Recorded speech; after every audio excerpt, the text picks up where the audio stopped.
மழையோ மழைன்னு கொட்ட எங்கள் வீட்டு பால்கனியில் தண்ணி சொட்ட வெளியில் போட்டிருந்த விளக்குமாத்துக்கு நல்ல வேலை மொட்டை போட்ட மாதிரி நுனி மண்டையில் மட்டும்தான் நனைஞ்சிருந்துச்சு.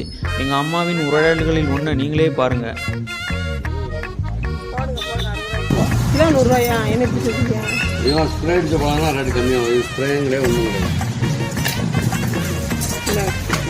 பழத்தை வாங்கிட்டு லேசாக உப்பை போட்டு 4 குலுக்கு குலுக்கிட்டு நச்சுன்னு சாப்பிட்ட நவாப்பழ கொட்டையை காய வச்சு பொடி பண்ணி சாப்பிட்டா சுகருக்கு நல்லதுன்னு யாரோ சொன்னாங்களாம்.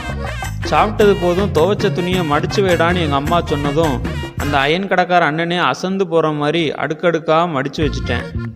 இப்படியா இருக்கையில் மழை ஒரு பக்கம் விட்டு விட்டு பெய்ய ஃப்ரெண்டு ஒருத்தன் கால் பண்ணி அவன் ஃப்ரெண்டு ஹாஸ்பிட்டலில் அட்மிட் ஆகிருக்கான், அவனுக்கு 4 இட்லியும் 4 பூரியும் அதை வச்சு சாப்பிட சீப் அண்ட் பெஸ்ட்டாக 2 பிளேட்டும் வாங்கி கொடுடான்னு சொன்னதும் உடஞ்ச கண்ணாடியை ஒட்ட வச்ச மாதிரி இருந்த 2 பிளேட்டை வாங்கிட்டு அண்ணனுக்கு 100 ரூபா ஜிபே பண்ணிவிட்டு அங்கேருந்து ஹாஸ்பிட்டலுக்கு கிளம்பிட்டேன். இதுதான் நான் வாங்கிட்டு வந்த சீப் அண்ட் பெஸ்ட்டான பிளேட்டு. பேங்க் லாக்கரையே திறந்துடலாம் போல். இந்த ஆக்டிவா பைக்கு டிக்கியை திறக்கிறதுக்குள்ளே உள்ளே வச்ச இட்லிக்கே மயக்கம் வந்துடும் போல். ஒரு வழியாக திறந்து இட்லிக்கு உசுரை கொடுத்துட்டு கூடவே அவன் வாங்க சொல்லியிருந்த ஃபோன் சார்ஜரையும் எடுத்துகிட்டு அவங்கக்கிட்ட கொடுத்துட்டு கொஞ்ச நேரம் உட்காந்து அவங்கள்ட்ட நலம் விசாரிச்சுட்டு அடுத்து எதுவும் தேவைப்பட்டால் கால் பண்ணுங்கன்னு சொல்லிவிட்டு அங்கேருந்து கிளம்பியாச்சு.